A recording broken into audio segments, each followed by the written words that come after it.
Mes chers compatriotes, le processus électoral relatif à la 8e législature de notre pays vient de s'achever. Il aura été l'aboutissement d'une réforme majeure, difficile, à la fois souhaitée et redoutée, la réforme du système partisan. Cette réforme était souhaitée parce qu'elle était attendue de vieille date, autant par les citoyens, la société civile que par les acteurs politiques, pour redonner confiance aux uns et crédibilité aux autres quant à l'importance de l'impact du système partisan sur la qualité de la gouvernance du pays. Elle était redoutée parce que, inévitablement, elle remettrait en cause les acquis des acteurs de multipartisme débridé que nous avons cultivés depuis bientôt 30 ans et qui est la cause principale d'une mauvaise gouvernance, source de notre sous-développement. C'était donc en soi une réforme risquée. Fallait-il l'engager au risque de générer toute controverse? Fallait-il au contraire y renoncer, la renvoyer sinon à plus tard, du moins au calendrier grec, alors que l'impérieuse nécessité d'accélération du développement socio-économique de notre pays en dépend aussi? Mes chers compatriotes, depuis 3 ans, convaincus que nous ne pouvions continuer à nous satisfaire de notre situation critique à bien des égards, je vous ai invité à l'effort et vous ai engagé sur la voie de réformes indispensables à notre développement. Elles paraissent parfois impossibles, inopportunes, mais sont nécessaires au progrès. Elles sont difficiles, oui, mais à force de courage, nous les réussissons progressivement et nous finissons par en reconnaître la pertinence et l'opportunité.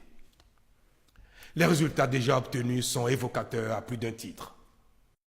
Je n'ai jamais eu de cesse de les considérer comme des victoires collectives car je sais la part importante que chacun de vous y prend.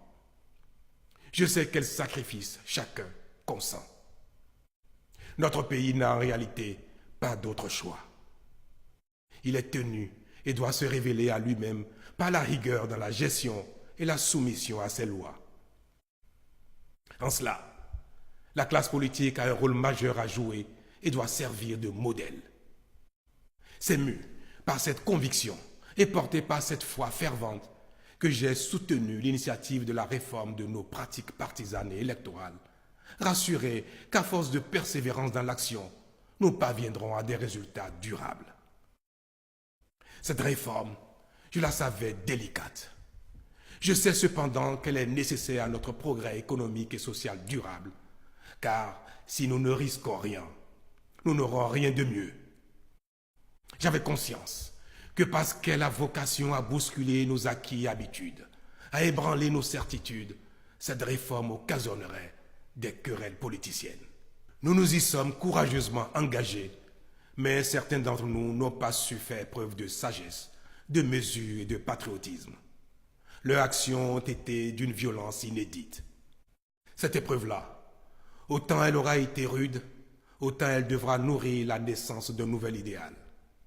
En effet, nos incompréhensions, nos heurts, nos contradictions et même nos dérapages ne doivent pas avoir pour conséquence de nous ancrer dans l'immobilisme et dans nos travers. Tout ce qui nous est arrivé doit être utilement mis au crédit d'une crise de croissance de notre processus démocratique. Car si personne ne conteste la justesse du diagnostic qui a conduit à la réforme du système partisan, peut-être n'étions-nous pas suffisamment préparés pour franchir cette étape. Aussi, n'importe-t-il pas très peu de chercher à savoir qui a raison ou qui a tort. Ainsi que je l'ai dit le 27 décembre 2018 devant l'Assemblée nationale, lors de mon message sur l'état de la nation, ce qui est attendu de nous, ce n'est pas d'avoir raison individuellement, mais plutôt collectivement, historiquement, en tant que peuple, en tant que nation. Mes chers compatriotes, c'est le lieu pour moi, au nom de la nation tout entière, de déplorer que pour une controverse parmi tant d'autres, pour quelques frustrations inhérentes à la vie en communauté et aux mutations profondes, nous ayons pu en arriver à une telle manifestation de violence. Cela est très regrettable, davantage parce que nous avons dû perdre des vies humaines. Ma tristesse est immense et je présente ma profonde compassion aux familles éplorées. De même, j'ai une pensée affective pour les agents des forces de défense et de sécurité, agressés ou blessés, et je salue leur sens de devoir et du sacrifice au service de la République et pour la protection des personnes et des biens. Je n'oublie pas ceux qui ont perdu des biens de toute nature. En somme, notre pays aura payé un lourd tribut et cela ne doit plus jamais se reproduire. Cette épreuve-là, elle doit nous unir davantage et nourrir notre marche vers le développement. C'est pourquoi je remercie chaleureusement tous ceux qui, individuellement ou collectivement, ont œuvré au retour de la paix. C'est aussi là la preuve que nous sommes un grand peuple, le peuple du Bénin, capable de surmonter nos difficultés. Ainsi sommes-nous restés unis face au drame survenu le 1er mai dernier dans le parc de la Pandjari, avec la mort d'un de nos compatriotes et l'enlèvement de 2 touristes français, libérés plus tard sur le territoire voisin du Burkina Faso, au sacrifice de 2 officiers français. Notre indignation collective est profonde. Elle n'est ni de l'opposition ni de la mouvance. Elle n'a pas de religion et n'est d'aucune région. Elle est simplement celle du Bénin tout entier. Je veux ici, au nom de tous, rendre un vibrant hommage à notre compatriote assassiné, aux soldats français tués et saluer la libération des 2 touristes. Je veux surtout vous rassurer qu'en attendant les résultats des enquêtes, mon gouvernement a promptement pris la mesure de la situation. C'est pourquoi, bien que le parc soit déjà aux normes internationales grâce au savoir-faire de notre partenaire African Park, nous avons décidé de renforcer davantage le dispositif de sécurité, aussi bien en effectifs qu'en moyens logistiques ultramodernes. Ceux-ci seront mis en place à très court terme. Mes chers compatriotes, des difficultés, il y en aura sans doute encore sur notre parcours, pour rythmer notre quête légitime de progrès et éprouver notre détermination à y parvenir. Mais comme à chaque fois, nous saurons puiser en nous les ressources pour être à la hauteur des attentes. À ce propos, je voudrais inviter le nouveau Parlement qui vient de se doter de son bureau à se mettre résolument au service du Bénin entier.